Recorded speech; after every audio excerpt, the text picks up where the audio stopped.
everyone. Welcome back. Thank you for tuning in. This is Ava. I have a follow-up episode today about the manifestation series that we put out a few weeks ago. So this was a super popular series, one of the most popular series and episodes we've had so far. So great response, which has been great.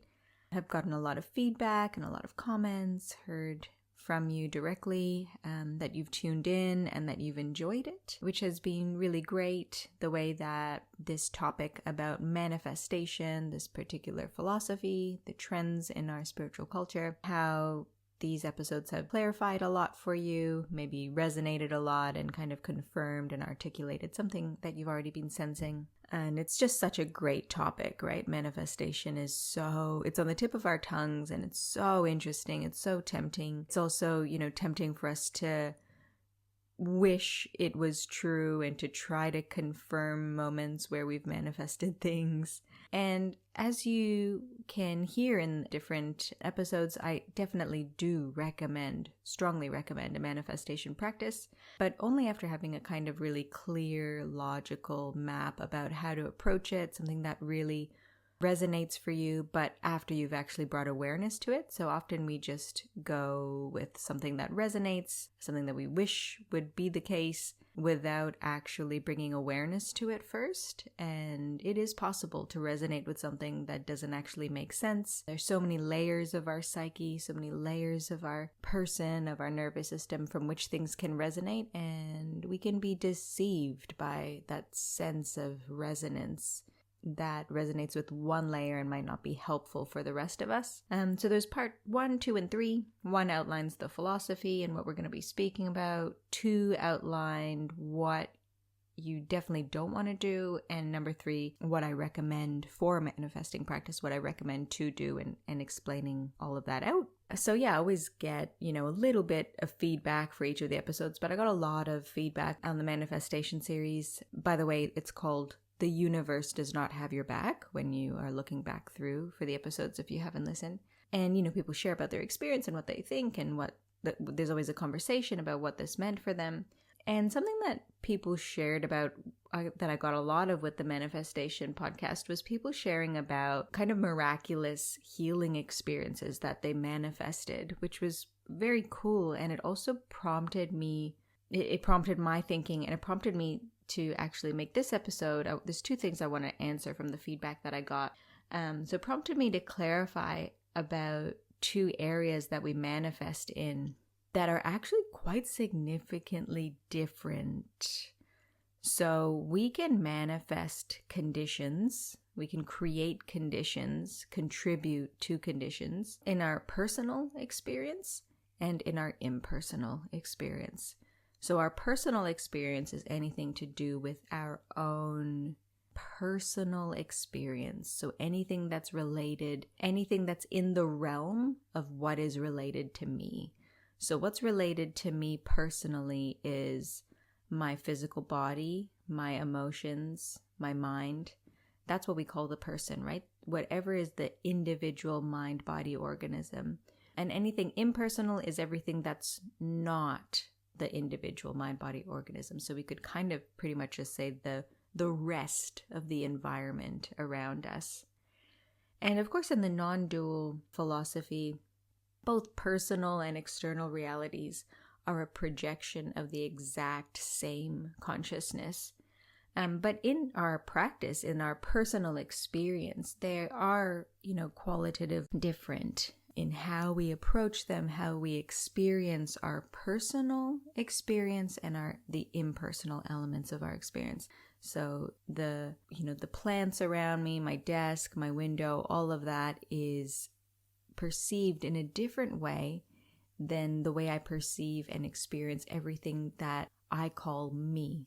So whatever the word me picks out is my personal experience, and anything that's not what I would call me is, my impersonal experience.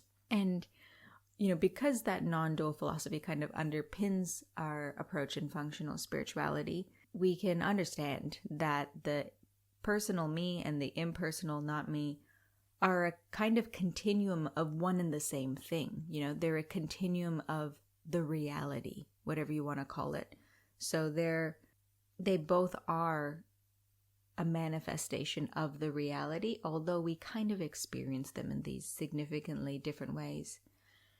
And what's important for our manifestation practice, what's very cool, is that anything in the personal experience, anything that's related to my biology, so my physical, emotional, and mental states, conditions, it's much easier and quicker to manifest a condition in my personal experience, so related to my person. So it's much easier. There's much more room and scope to control my biology, to control my physical, emotional, mental. Just if we think about a potential range for controlling and manifesting change, there's things that we can, if we think about it, there's things that everything is possible in this universe, but some things are more probable or easy to be possible or have more potential to be possible. Anything, absolutely anything is possible, but some things are highly unlikely. For me to grow a unicorn horn is highly, highly unlikely, but it's not impossible.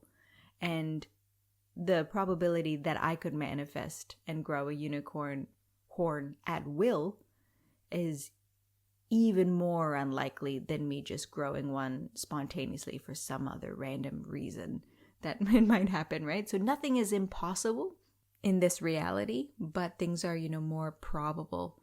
And there's that potential range for change, and the probability and the possibility, the potential in our personal experience is much, much higher.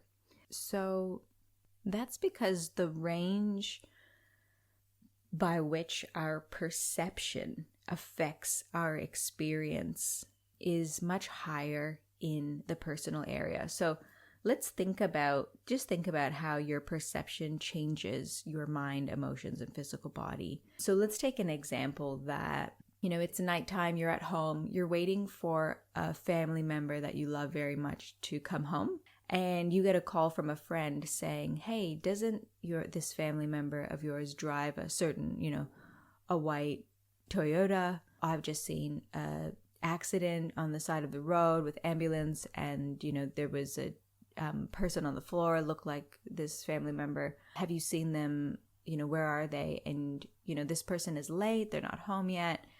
So that perception that potentially that family member has just been in a critical accident that perception is very quickly and powerfully going to change your mind, your emotions, your physical body. You'll be sweating, you're going to feel sick, you might even throw up. And then the car turns into the driveway, and you see them, they're waving at you, and now your perception is again going to affect your mind, your emotions, your physical body. It's going to be a huge change again into a different experience.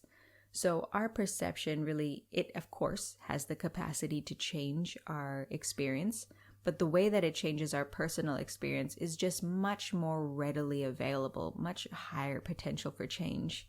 So basically our perception can control the environment more tightly when it is about our personal biology. So if we want to change our physical body, if we want to change our emotional experience, or if we want to change our mental experience, and this also includes any skill, quality, anything to do with our person, anything that we call me, anything that we would identify with as being me, there is a lot more potential for change and a range of potential that our manifestation work can affect. And this is especially that part 1 of the manifestation process. So if you look at the 3rd episode, the kind of final episode called The Universe Does Not Have Your Back, part 3, that's where I talk about how we actually manifest things. And the first part of the manifestation process is what is most often spoken about. So it's where we visualize and refine and dream, and we do our hypnosis practice and our self-suggestion practice, and we're reiterating and repeating and, affecting our subconscious mind. We're basically trying to change our perception, trying to change our belief, trying to change our resonance, our vibration, all of these. Those are the kind of ideas behind it. That work is especially effective, more effective when it's about our actual person. It's less effective when it's about the external environment. So the external environment does respond to your perception. You can affect the external environment with your perception, but to a way, way less degree with just the power of your mind. And that's where you definitely want to do the other parts of the manifestation to back up that first part. So when it comes to changing something personal and biological, we have a lot more power to create change. So have a listen at that part 1, because it's going to be a lot more effective and it should be emphasized. So thank you so much for sharing your stories about your healing experiences, because it really highlighted something that I overlooked and got to really think back on and refine my own manifestation philosophy. And it is inspiring, remembering how much power our perception has over our own experience, and just that huge capacity for change by working on our dominant perception of our experience. So the beliefs that we have, the stories that we have, we can work on those through self-suggestion, affirmation, visualization, repetition processes, right? All of our subconscious mind affecting and changing work is highly effective in that personal domain. So I hope that inspires you. And quickly wanted to touch on another point that was potentially confusing for a few people. So someone mentioned that they struggled with, basically I'm just kind of summarizing, but they struggled with the emphasis that I put on personal responsibility. And that in some ways it was empowering to be like, yeah, well, actually I can't just, rely on the universe, and I need to take personal responsibility for things. And that's not really what I was saying. Like, the point of what I was trying to cut down in the series, especially part 1 and part 2, was about considering the universe as a person. So when that's that phrase, the universe has your back, it's a personal attribute we are attributing to the universe. And that's the tendency that is faulty and unhelpful, is if we think about the universe in a personal way. So if we want a personal result, a personal experience, then we need to consider mostly personal things need to be dealt with in personal ways. And we absolutely can take, help and draw benefit from our universe and transcendent practices. So where the 3-part method is, healing, cultivating, and awakening, it loosely does relate to personal, universal, and transcendent levels of our experience.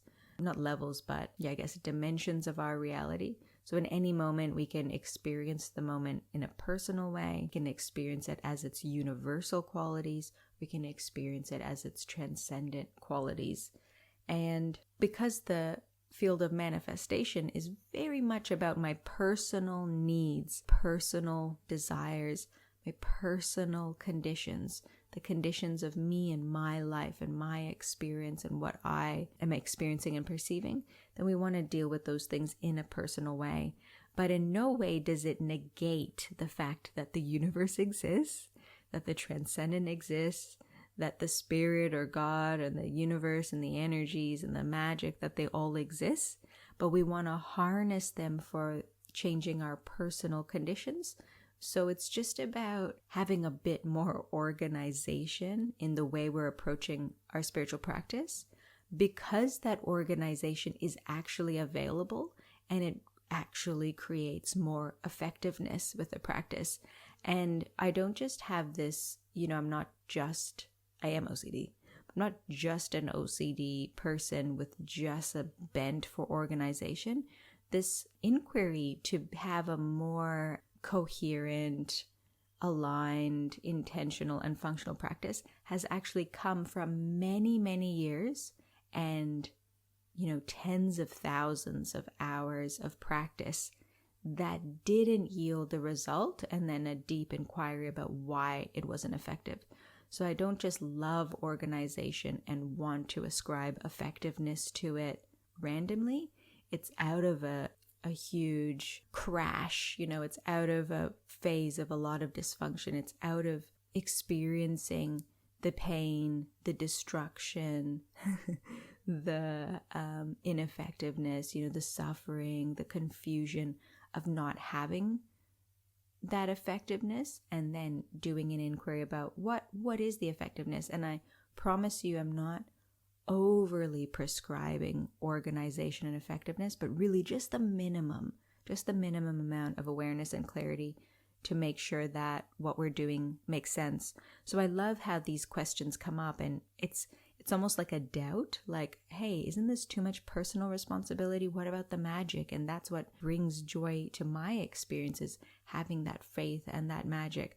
So that kind of doubt is actually really powerful, really beneficial, because it gets you to actually see, what is it that I'm understanding? What is it that I'm about to adopt? How is that actually going to work? Because no matter how much I explain it, it's actually going to need to be received, digested, and then organized in your experience totally your own way.